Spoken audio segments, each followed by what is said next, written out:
The National Preventive Health Strategy sets us very clear nutrition targets that we're aiming to achieve by 2030 around fruit, vegetables and those unhealthy discretionary foods. And so that's why we looked at that date in our modelling. All right, so how do those numbers break down by gender and also by age? It was really interesting actually. It was encouraging to see that young people, so young Australians aged in that age group of 18 to 30, bucked the trend a little bit in terms of fruit and vegetables, and we saw a predicted increase in their consumption of fruit and veg, but unfortunately we also saw an increase in consumption of their discretionary foods as well. So they were having or reporting more of everything. And then in terms of fruit consumption, surprisingly females and older adults aged 71 and older reported, well, we predicted the greatest decline in their fruit consumption out to 2030. So that was surprising. So overall then, Gilly, why are our diets forecast to get worse? Yeah, there's, a range of complex factors, I guess, influence what we eat. And so we really need to think about how we can make it easier at every level of influence for people to eat well. So, policy and environment level, how can we make fresh produce more available and more affordable?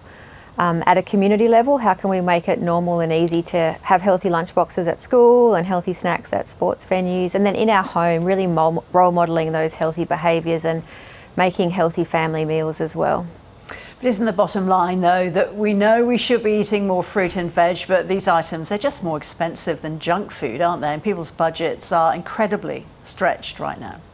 They are, and we really have to be creative, I guess, in terms of thinking about, for vegetables, thinking about not only fresh but frozen and canned produce as well.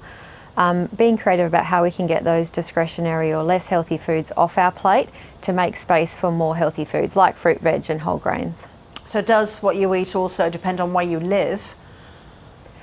We didn't actually look at state in this analysis, but yeah, I guess access to fresh produce does vary based on where you live. It's a lot easier to access fresh produce in the metropolitan areas, and we know it's more difficult in rural and remote areas of Australia. So again, where you live is one of those contextual factors, but there's a whole range of factors that are influencing what we eat and how easy it is to make those healthy choices.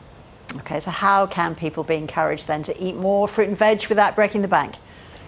Yeah, so think about the canned and the frozen options, and I guess a simple message is we're really trying to double our fruit and veg at every meal and halve our discretionary foods. So move them off the plate and make space for those healthy options.